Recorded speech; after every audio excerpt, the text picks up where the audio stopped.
Hello students, this module is for sinusoidal oscillators and this is a BJT oscillator. This is called Colpite oscillator. So oscillator, what is an oscillator? Oscillator just produces an AC signal without an AC input.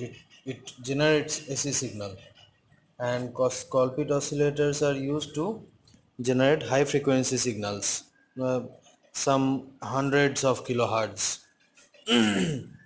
This is the circuit of Colpite oscillator. You see the transistor has been connected in a format of class A amplifier with a uh, comparator resistor, that is a variable resistor here connected to RE emitter to to to obtain the desired gain we want for the oscillation. And this is the tank circuit. This is the tank circuit for positive feedback, and this is the feedback from the output and feedback fed to the input. Positive feedback fed to the input. As you know from Barkhausen criteria, that for any oscillation we need a positive feedback path, and that is the difference between amplifier and oscillator also, that amplifier needs a negative feedback path for higher gain and oscillator needs a positive feedback path for oscillation. So these are the values of R and C, R1, R2, RC, RE, and this resistance, the variable resistance that is written here RC, it is of 1 kilo ohm variable resistor. And these are the values of capacitor C in and C out. C in and C out are of 10 microfarad, and CE, the bypass capacitor connected to RE, connected parallel with the RE, that is 0.1 microfarad, and C1 C2. See, here is the formula of output frequency, the formula of oscillation, you can say. Output frequency will be 1 by 2 pi root over L into C equivalent, CEQ written here, C equivalent. So what is the equivalent value of the resistor? Equivalent value is C1, the series of C1 and C2. See, C1 is 0.002 microfarad, C2 also 0.002 microfarad. And as you know, the sorry, the series connection of capacitors have a characteristics opposite of resistor, that is when it is in series the formula is this C1 C2 by C1 plus C2. So equivalent capacitance of these two capacitors C1 and C2 is 0.001 microfarad. Now we don't know the value of L1, that is the value of inductor. I have to calculate the value of inductor seeing the output. If I know the F0, the output frequency, I know the C EQ, then I can calculate the value of L. So let's see the output, how the output is coming. It is actual sinusoidal or not. Check it after designing the circuit and then calculate the value of the inductor connected. So this is my circuit. This is the circuit we have connected. See, this is the transistor. This little thing. This is the transistor, and the number of the transistor is BF494. This is not a CL100 transistor. This is BF494. To have a better beta value, have a better current gain, we have used this BF494 transistor. And this is the circuit. See, here I have not connected any AC signal. See, the generator is off. So I have not connected any AC signal, only the DC biasing has been connected to the circuit to to provide the necessary power supply to the circuit, that is DC. And these are the CRO probes. This is my inductor. This is the inductor I have connected. I had this inductor only in my lab, so I have connected these are the inductor, this is the inductor, and these two ports is for CRO. And see the output. This is the output of the oscillator. See, it is not exactly a sinusoidal wave. We can see some distortion here, and the sweep over here is very smooth, and the sweep over here is not so smooth, and here you can see some distortion. So it is, so if I design more smoother circuit with some modification with the values of R and C, we can have exactly sinusoidal wave. And see how the frequency, so the frequency of the circuit is 502 kilohertz.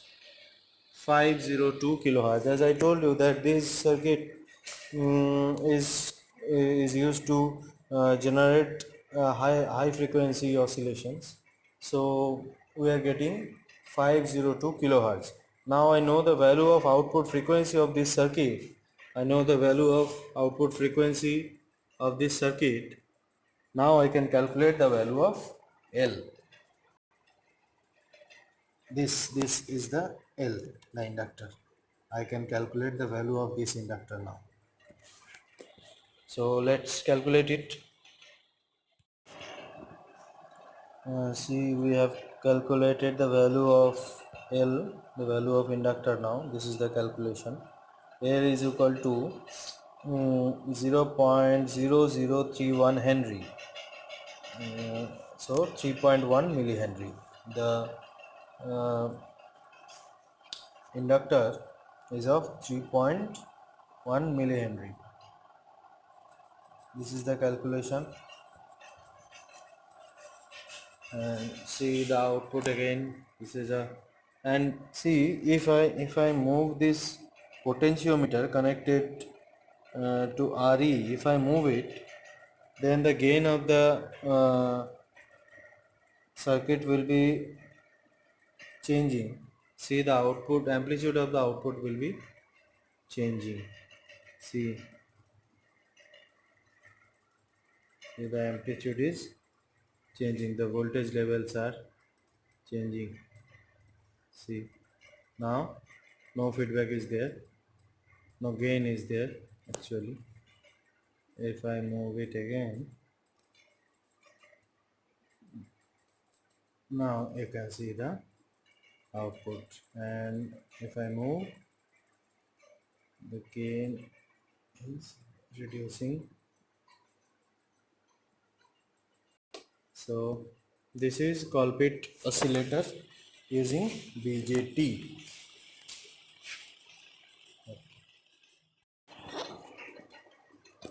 Okay, this is another oscillator using BJT.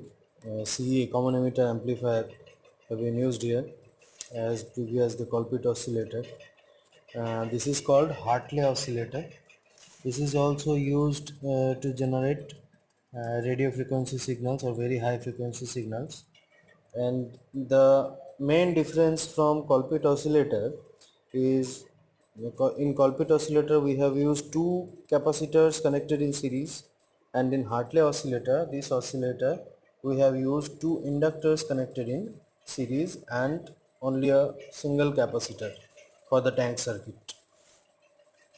And rest of the circuit is same, as you know, the CE amplifier, and the feedback path is given to the input through C in, and from C out we are getting the output. And we have not connected any AC signals at the output. It will be generating AC signal. We have connected only the DC biasing voltage, that is plus 12 volt DC. And here are the values of the R and C, and this is the formula to calculate the output frequency, that is same formula, 1 by 2 pi root over LQC, LEQ, sorry, or LEQC. So what is LEQ? L eq is the equivalent value of these two inductors connected in series. That means L1 plus L2. See, L eq means L1 plus L2. Now again we don't know the values of this inductor, so we have to calculate the values once we get the value of the output frequency. This is the circuit connected here. The same transistor BA494 have been used, and these are two inductors. This is one inductor, this is one inductor. These two inductors have been used um, to make the tank circuit, and this is the capacitor. This capacitor is parallel with uh, those inductors. Now this is the circuit we have designed. Now CRO is connected already, and this is the output waveform we are getting in the CRO stream. See, a sinusoidal wave. Now see the frequency. Frequency is 297 almost 297 kilohertz. This is very high frequency, 297 kilohertz we are getting. And one potentiometer is connected to the RE. One potentiometer. Actually, I forgot to draw the variable resistor here. Here we have one variable resistor as actually this will be like this.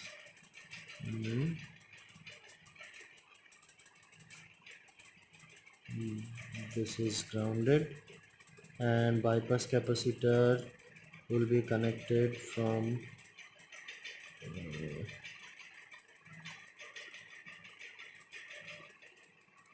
here. This also grounded, and it is the potentiometer of 1 kilo ohm, and this is RE, this is CE. So this structure will be here. I have connected only the RE. I forgot to connect the feedback resistor here. This is RF. Suppose this is RF, and this is from the emitter. This type of figure will be here connecting the RF.